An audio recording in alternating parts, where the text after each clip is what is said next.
En marchant dans le couloir, j'ai senti que quelqu'un m'observait. Hello? Is someone there? Je me suis dit, c'est peut-être quelque chose de maléfique. Plus le temps passait, plus des choses bizarres arrivaient. Cet hôpital me faisait peur. Arrêtez! Les objets bougeaient. Même débranché, il marchait encore. C'est lui. Je l'ai vu entrer dans la chambre. Ce patient est mort le soir même. Il n'y a personne d'autre que nous. Je croyais pas aux fantômes, mais ils existent. Hi, Tina. Ce garçon, c'était le diable. Arrêtez! Stop it now! Ses yeux semblaient dépourvus de vie. Laissez-moi tranquille! En tout cas, c'était malveillant.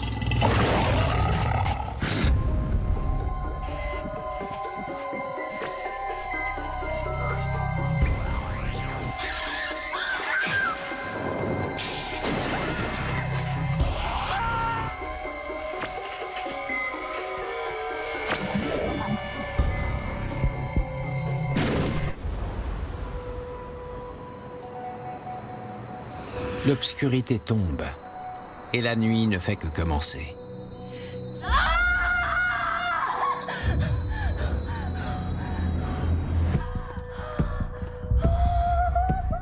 C'est très bien, continuez. Poussez, poussez. Allez, encore.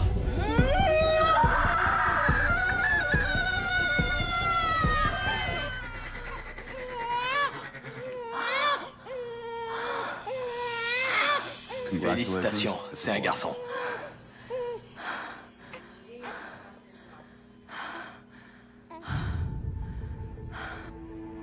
Quelques heures après avoir accouché de son troisième enfant, Tina Fleury récupère dans sa chambre. Il devait être 2 heures du matin. J'étais encore assommée par les médicaments. Mais bien qu'étant un peu groggy, j'ai entendu un gloussement d'enfant. Je m'attendais à voir mes propres enfants. Mais quand j'ai ouvert les yeux, il n'y avait personne. Eh oh! Qui est là? C'est devenu un rire. Cette fois, j'ai regardé vers la porte et j'ai vu ce petit garçon.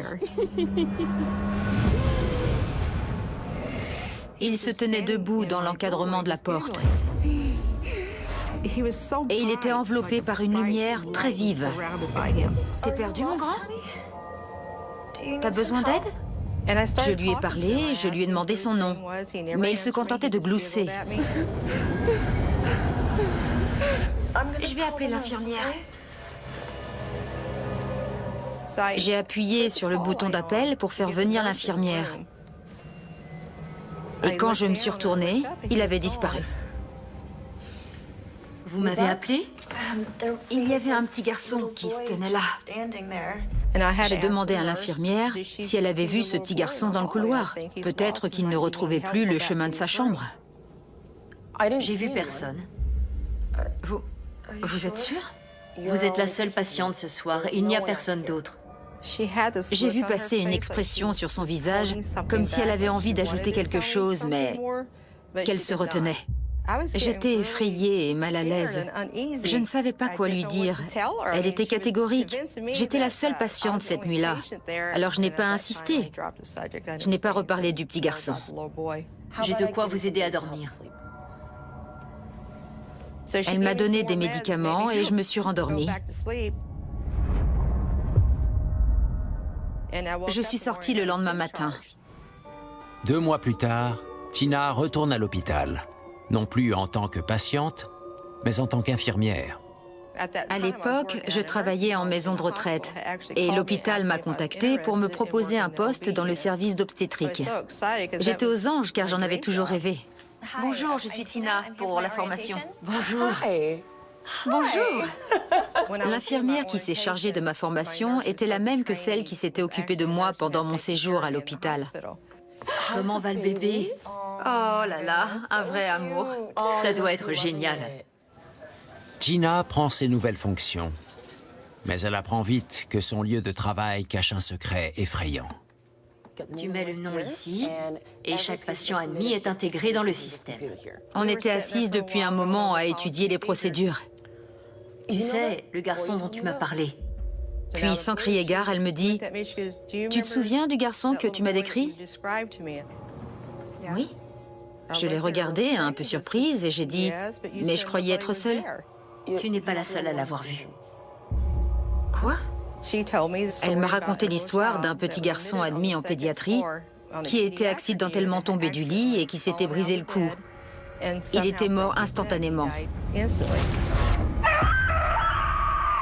l'ai vu. J'ai dit « Comment ça, il rôde dans l'hôpital ?» Tu le verras toi-même. Elle m'a dit que ça m'arriverait rapidement. J'ai changé de sujet tellement j'étais perturbée par tout ça. Je ne savais pas quoi penser. Il y a une rumeur qui dit qu'un garçon serait mort tragiquement dans cet hôpital. Souvent, l'esprit d'une personne morte tragiquement reste bloqué dans un stade de désespoir et de tristesse. Et il appelle à l'aide. Il fait des choses pour qu'il y ait une reconnaissance de la façon dont il est mort. Cette entité est peut-être restée par peur d'évoluer vers autre chose. Elle voit peut-être que d'autres patients ou enfants sont pris en charge alors qu'elle aussi réclame de l'aide. Tina n'a pas besoin d'attendre longtemps pour voir que cette histoire n'est pas qu'une rumeur. Le premier patient dont j'ai dû m'occuper était un bébé prématuré qu'on avait surnommé Cacahuète. Je me suis beaucoup attachée à lui. Je m'en suis occupée pendant 2 mois. Une nuit, alors que j'étais dans la pouponnière, je berçais Cacahuète en écoutant de la musique. L'atmosphère était paisible, il commençait à se calmer. D'un coup, la station de radio a changé, sans aucune raison. Je me suis donc levée et j'ai remis la musique qu'on écoutait avant.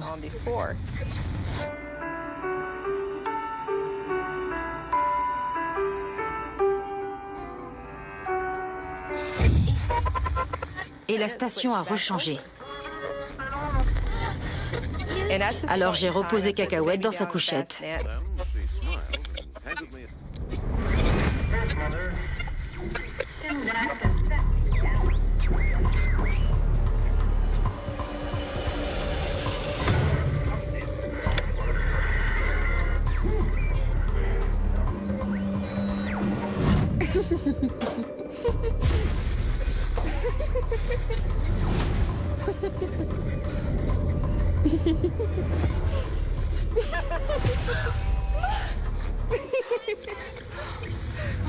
Je n'ai pas d'explication.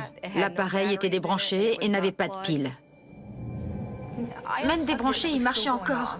Tu vois, c'est lui, je te l'avais dit.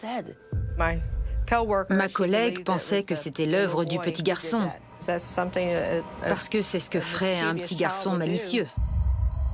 Un appel. Chambre 207. Impossible. J'en viens à l'instant. Elle est vide. T'en fais pas, on y va ensemble. D'accord. Quand la sonnerie d'appel a retenti, on est allé vers la chambre. Mais je l'ai tout de suite regretté, car je ne savais pas ce qui nous attendait. Je ne voulais pas y aller.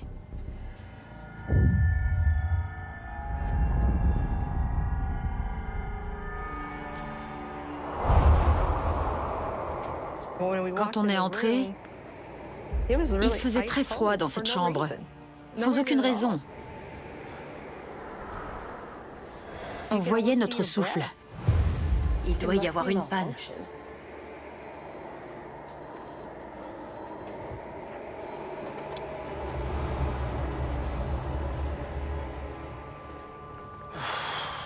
Et alors qu'on repartait dans le couloir, C'était bizarre, carrément. Il faisait si froid, je sais même pas si... on a entendu un bruit, comme un meuble traîné sur le sol. C'était quoi? J'en sais rien. Bon, occupe-toi de Cacahuète. Je vais voir ce que c'était. Ça marche.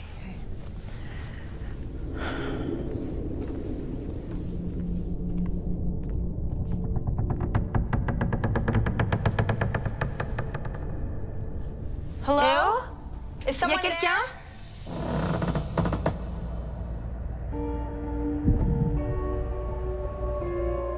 Je ne voulais pas aller seule dans cette chambre.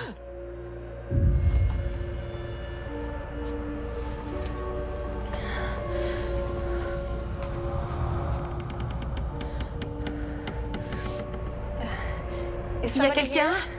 Quand je suis entrée, le rocking chair, normalement placé près du lit, était tourné face à la fenêtre.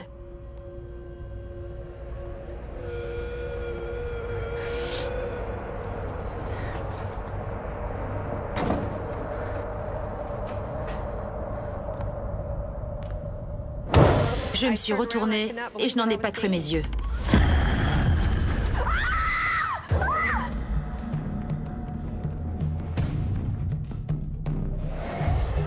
Il y a quelque chose dans cette chambre. De quoi tu parles? Le siège, il a bougé tout seul.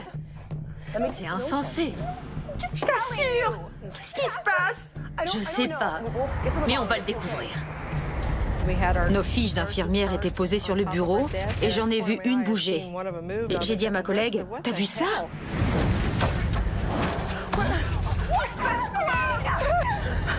J'en sais rien. C'était complètement dingue, comme si quelqu'un s'amusait à envoyer valser nos fiches. On s'est regardés toutes les deux d'un air de dire « Mais qu'est-ce qui se passe ici ?» On avait du mal à y croire. Je me suis dit, c'est peut-être quelque chose de maléfique.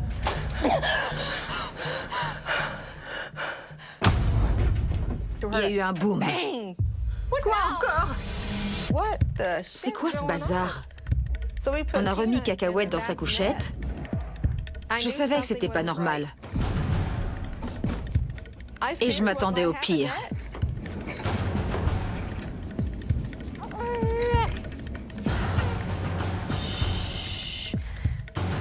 Je vais aller voir, d'accord?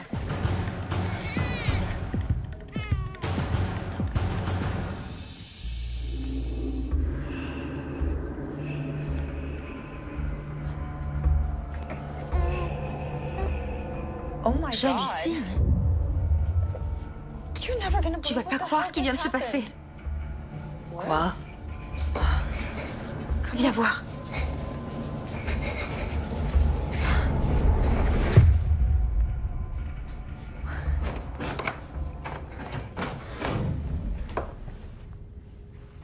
Qu'est-il arrivé à la porte de l'armoire?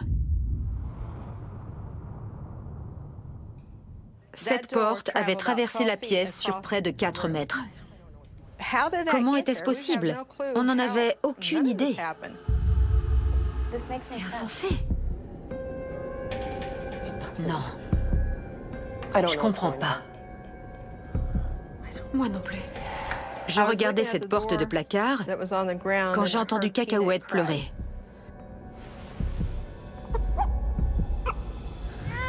Ce n'était pas ses pleurs habituels. C'était plus sourd, plus étouffé, ce qui a attiré mon attention.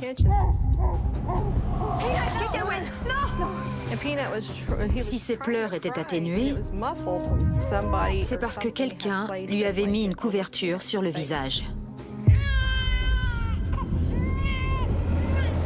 Ça m'a fait très peur. Je l'ai pris dans mes bras et j'ai invectivé l'esprit. Quelle honte! S'en prendre à un bébé! Je lui ai crié qu'il n'avait pas le droit de faire du mal à qui que ce soit et qu'il devait s'en aller. Fiche le camp d'ici! Et laisse ce bébé tranquille! J'étais furieuse qu'il ait voulu faire du mal à Cacahuète.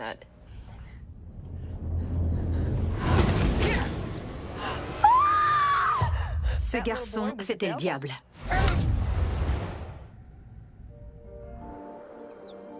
Après cette confrontation, l'activité paranormale semble s'arrêter, donnant à Tina l'espoir d'un nouveau départ. Mais non! 3 semaines plus tard, quand Cacahuète est rentré chez lui et qu'il n'y avait plus de bébé en obstétrique, on est allé prêter main forte au 2e étage. Ah, un appel. Allons jeter un coup d'œil. Je devais m'occuper d'une patiente qui avait été opérée de la hanche et qui ne pouvait pas bouger les jambes. Elle dit toujours « De l'eau, s'il vous plaît !» C'est vrai? Ça m'est pas encore arrivé. Tu verras. Sors de mon lit! Infirmière! J'en ai assez! Que se passe-t-il? Sortez-le de là! Faites-le partir! Qui? Le petit garçon! Il est là!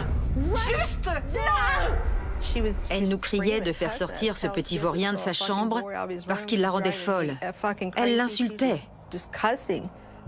Où il est, ce garnement? Vous ne le voyez pas au pied du lit? Dégage! Où ça? Il est là, juste là, entre vous deux! Elle disait qu'il avait mis quelque chose au pied de son lit, que ses allées et venues l'empêchaient de dormir et qu'on devait faire quelque chose. Il n'y a personne d'autre que nous. Quand on lui a dit qu'il n'y avait personne, elle a dit que cet enfant lui faisait vivre un enfer. À quoi il ressemble? Il a les cheveux bruns, il porte une blouse d'hôpital et il a un os qui sort du cou. Quand elle m'a décrit ce petit garçon, je me suis rendu compte que c'était exactement le même que j'avais vu quand j'avais été admise à l'hôpital. Exactement le même enfant. Il a un os qui sort du cou, vous ne le voyez pas? Ça m'a foutu la trouille. Il n'y a pas d'autre mot. Ça m'a foutu la trouille. Ça confirmait ce que j'avais vu quelques mois plus tôt. Et donc, que je n'étais pas folle. Vérifiez. Quoi? Là, il a mis quelque chose dans le lit. Quand elle a fini par se calmer un peu, elle nous a dit de regarder près de ses pieds, où il avait apparemment posé quelque chose. On a tiré la couverture, et en effet, il y avait 4 seringues au pied de son lit. 1, 2, 3, 4, parfaitement alignées les unes à côté des autres. Cette dame n'aurait jamais pu faire ça. Il est là, juste là, entre vous deux. Les enfants sont coquins par nature. Alors il se peut que ces seringues n'aient pas été placées là par méchanceté. C'était peut-être une façon un peu espiègle d'utiliser un objet pour attirer l'attention de quelqu'un. Le meilleur moyen de gérer cet esprit serait de lui parler, comme à un enfant, et de lui dire que ce n'est pas gentil de faire peur aux patients. On est retourné au bureau des infirmières pour regarder les images des caméras de vidéosurveillance. On n'a vu personne aller dans cette chambre, ni enfant, ni personne. Seuls les membres du personnel médical y sont entrés. Et aucun n'avait de seringue.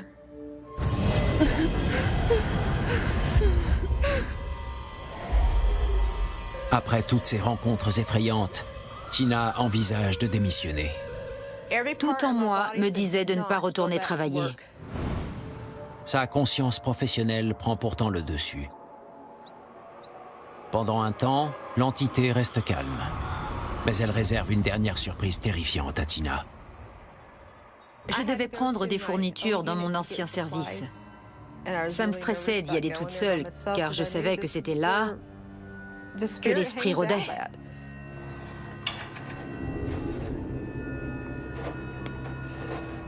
Dans l'ancien service d'obstétrique, un sentiment d'effroi m'a envahi. Il n'y avait pas d'électricité. À part les lumières d'urgence, c'était très sombre.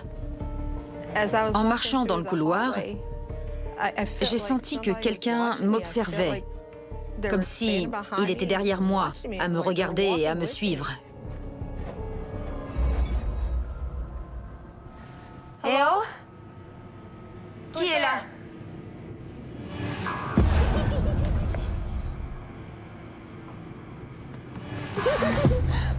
J'étais livrée à moi-même. Je ne pouvais appeler personne, car il n'y avait plus de téléphone dans ce service. J'étais absolument seule. Mon cœur soulevait littéralement ma poitrine. Je ne plaisante plus! Montre-toi!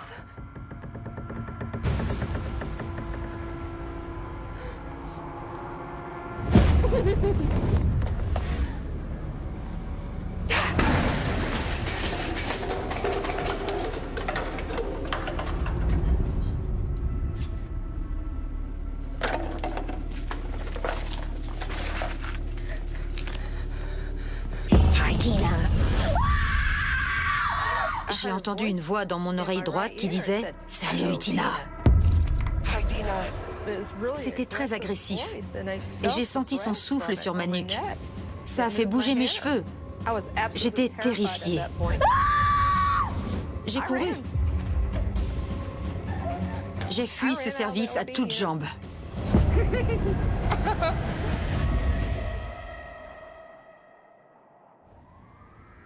C'était la goutte d'eau. Mentalement, je ne le supportais plus. J'étais fatiguée d'aller travailler avec la peur au ventre.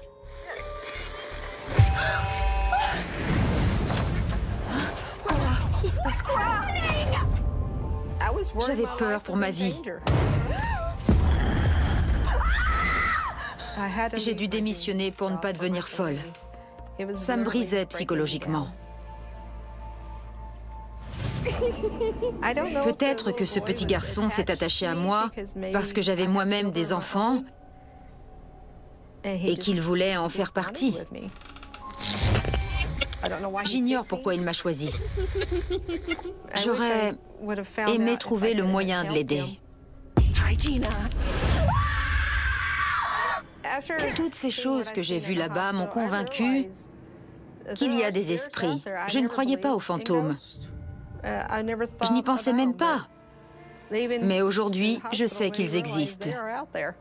D'après ce que m'ont dit mes anciennes collègues, le petit garçon hante toujours l'hôpital.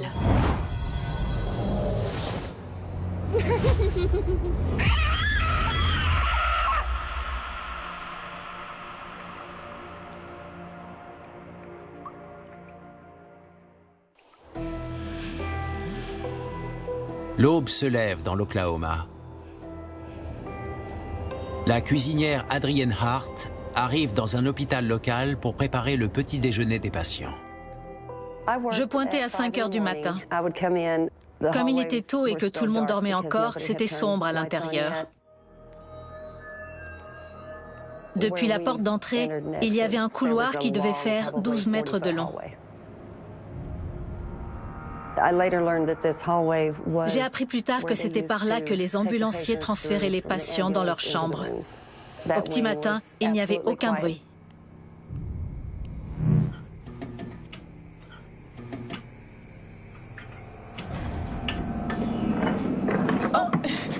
Pardon. Bonjour. L'une des premières personnes que j'ai rencontrées là-bas, c'était le concierge. Il était pâle. Ses cheveux étaient aussi blancs que son visage. Il était effrayant.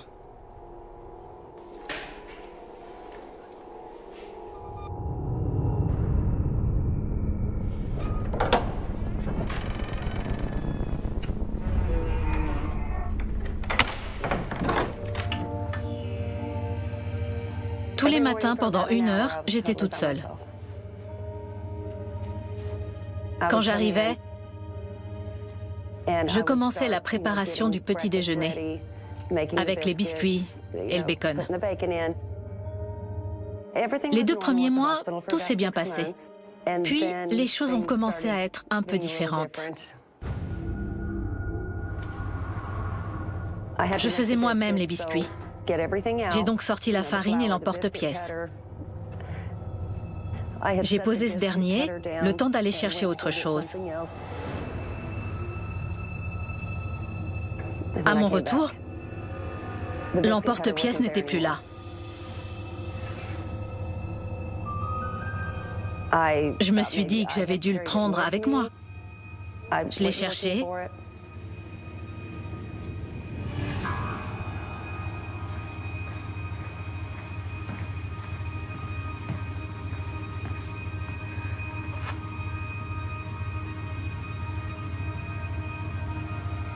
Oui.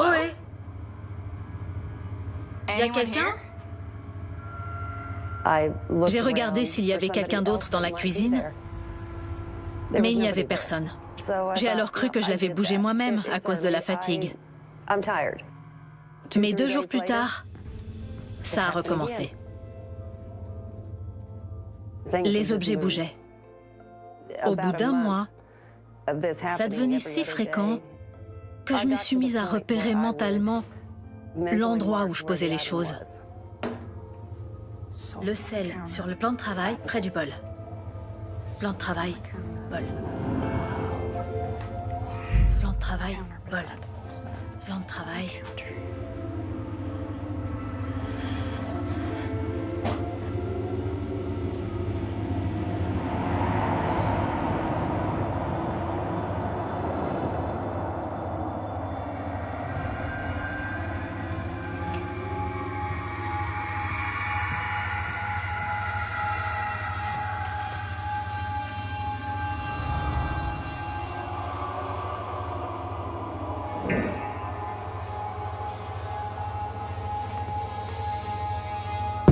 Salut.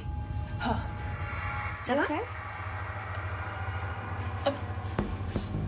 Oui. Faisons une pause.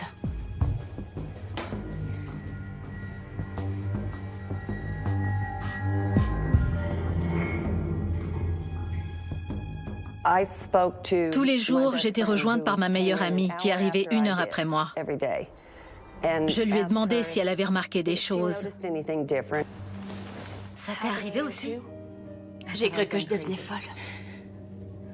Elle a dit « Je passe mon temps à les chercher ». J'ai cru que je perdais la tête. Ça lui arrivait donc aussi, heureusement. Ce n'était pas que moi.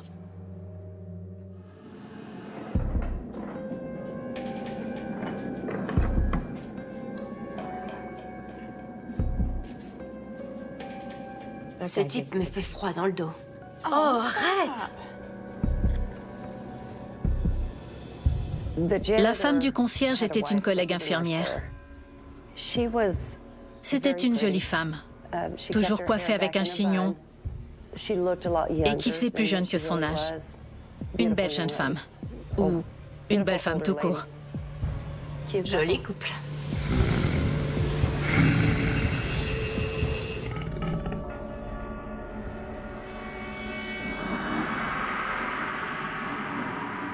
Retournons travailler.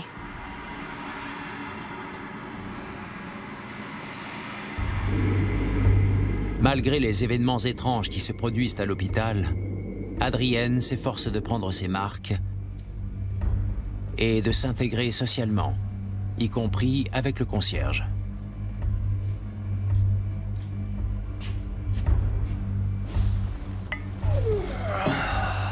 On parlait pendant les pauses.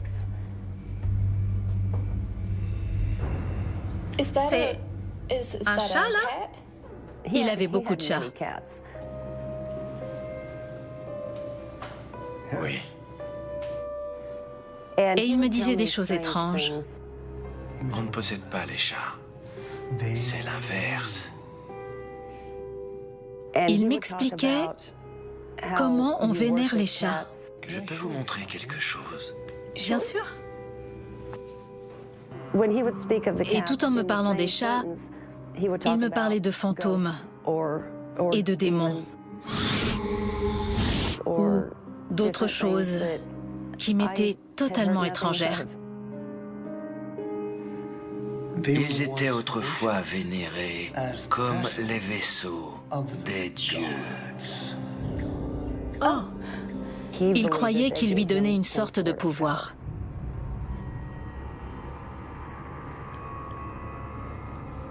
Il était sérieux. C'était donc un peu troublant.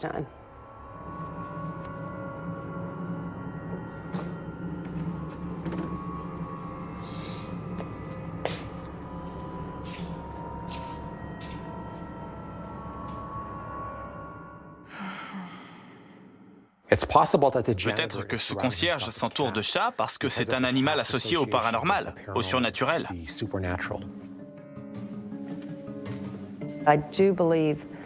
Je suis sûre qu'il était persuadé de tirer un pouvoir de ces chats. On ne possède pas les chats. C'est l'inverse. Les vaisseaux des dieux. Les chats font l'objet de légendes. Ils étaient sacrés pour les Égyptiens, aux yeux de qui ils détenaient une énergie divine. Puis au Moyen-Âge, on disait qu'ils avaient l'esprit du diable.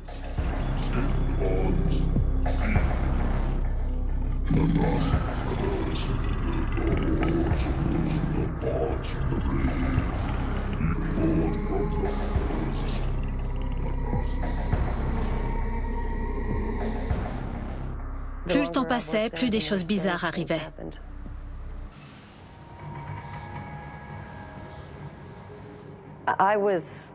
J'étais encore une fois seule en cuisine.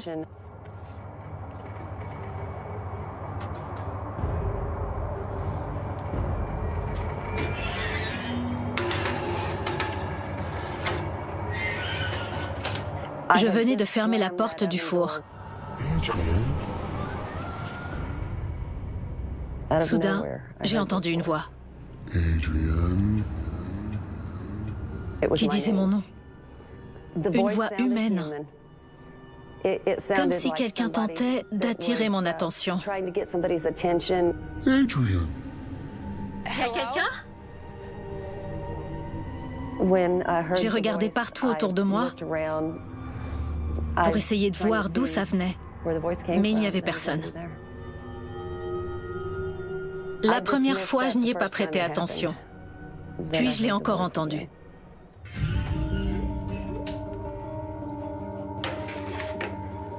Ça l'a refait quelques jours plus tard.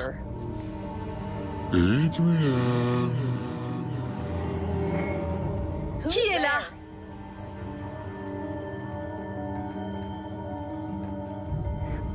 Personne ne connaissait mon nom dans l'hôpital, à part mes collègues de travail. Hé! C'est pas drôle!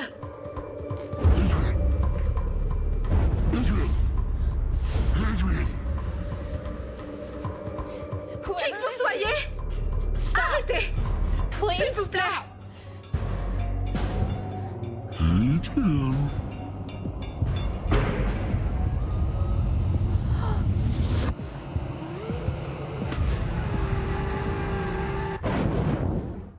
Je ne me sentais plus en sécurité.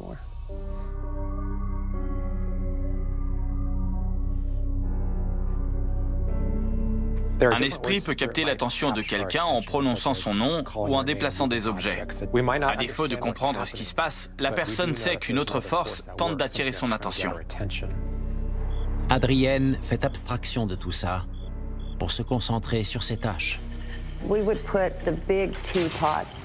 On préparait de grandes théières métalliques qu'on recouvrait d'un couvercle et qu'on posait sur une table pour que les infirmières ou d'autres personnes puissent se servir. Et voilà. Bonjour, vous prenez un thé? Non, merci. On va s'en aller. Vous devez avoir hâte de retrouver vos chats. Ouais, c'est vrai.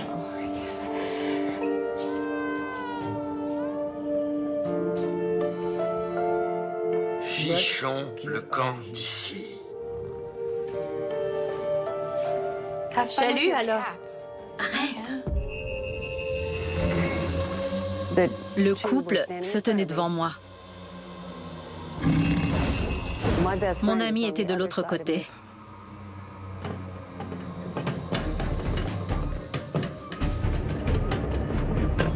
Le couvercle s'est soulevé et il a glissé près de 6 mètres dans le couloir, comme si quelqu'un l'avait jeté.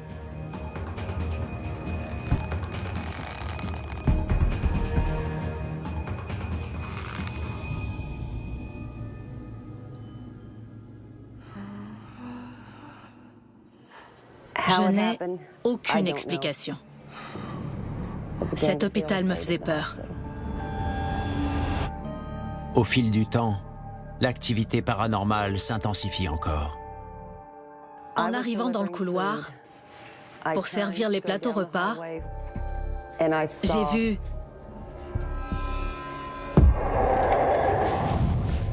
ça faisait la taille d'un être humain, peut-être plus, presque étiré.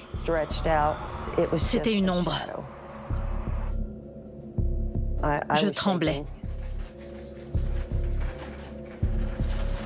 Je l'ai vu s'introduire dans la chambre.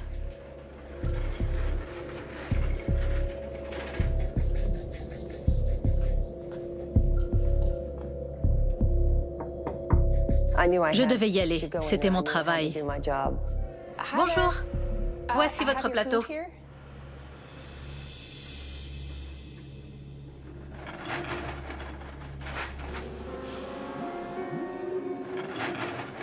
Un peu plus tard, je faisais la vaisselle. Code blue, room 502. Code blue, room 502. Et j'ai entendu dans l'interphone qu'il y avait une urgence dans cette chambre.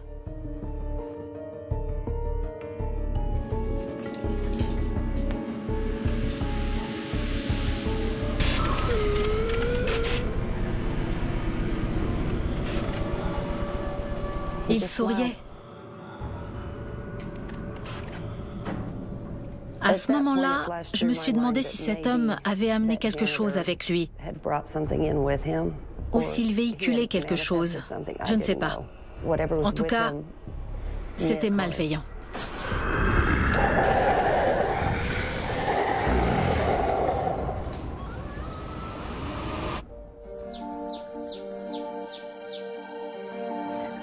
Quand j'ai revu cette ombre, c'était pire, car je connaissais son intention.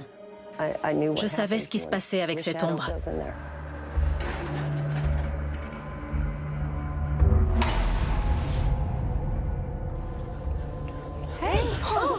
Ça va? Non. Est-ce que tu peux servir ce repas à ma place? Pourquoi? Il y a un problème?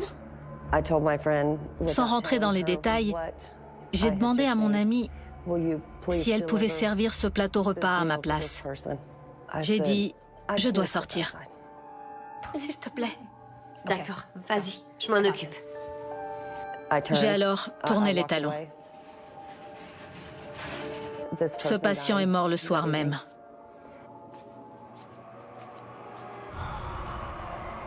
Il y avait quelque chose dans cet hôpital. Et c'était lié au concierge.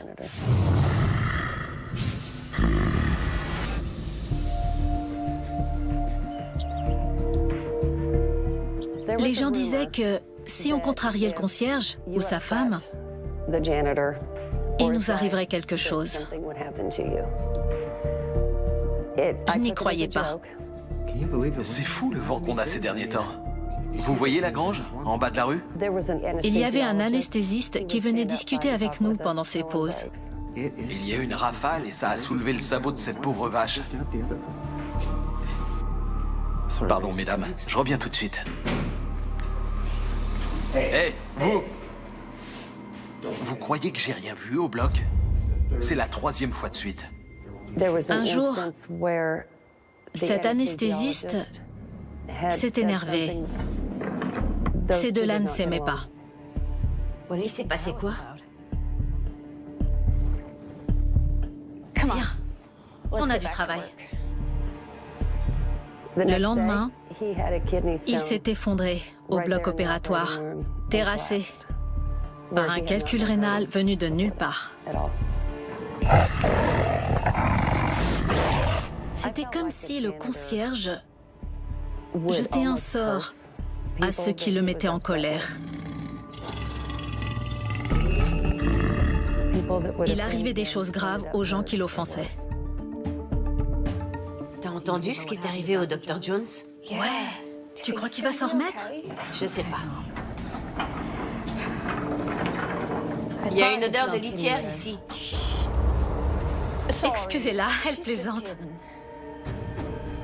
Mon ami a fait une remarque pas très fine sur une mauvaise odeur de chat. 2 jours plus tard, elle a été hospitalisée pour une crise cardiaque, alors qu'elle n'avait jamais eu de problème de cœur.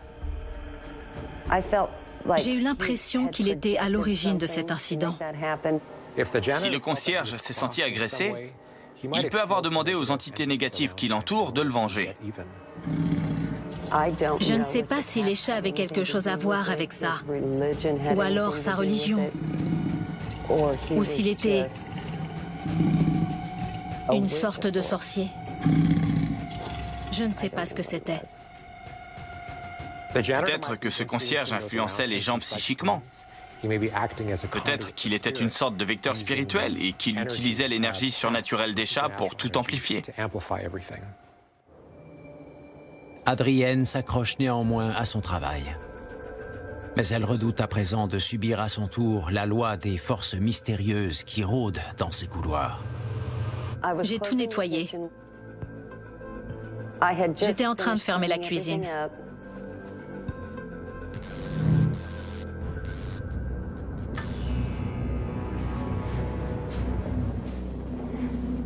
Les lumières clignotaient. Je n'y ai pas prêté attention. J'ai appuyé sur l'interrupteur. J'ai fermé la porte.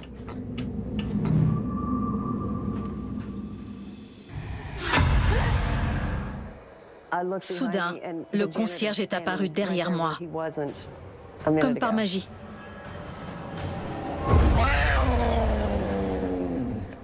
Ses yeux semblaient dépourvus de vie. Ils étaient noirs. C'est triste, ce qui est arrivé à votre ami. Je l'ai regardé. Il souriait. J'étais sur le point de sortir de là quand c'est arrivé.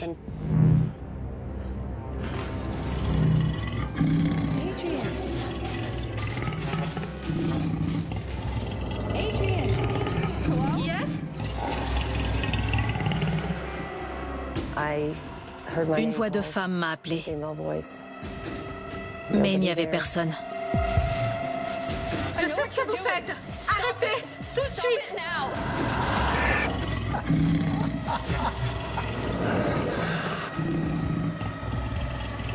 Adrienne.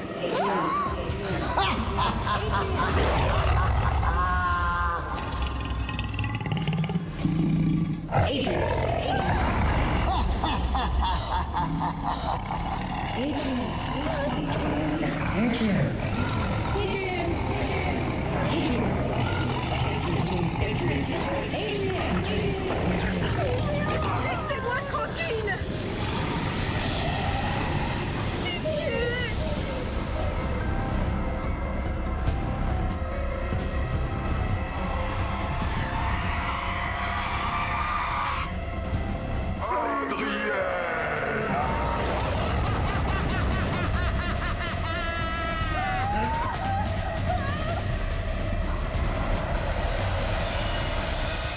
Cette fois, c'en était trop pour moi.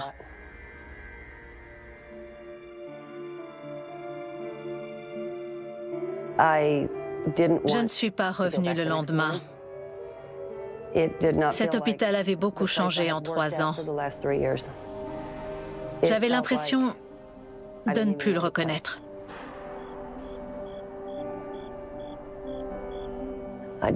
J'ai décidé qu'il était temps pour moi de partir. J'ai trouvé un autre emploi et je n'ai plus jamais travaillé dans un hôpital. J'évite les endroits où les gens meurent.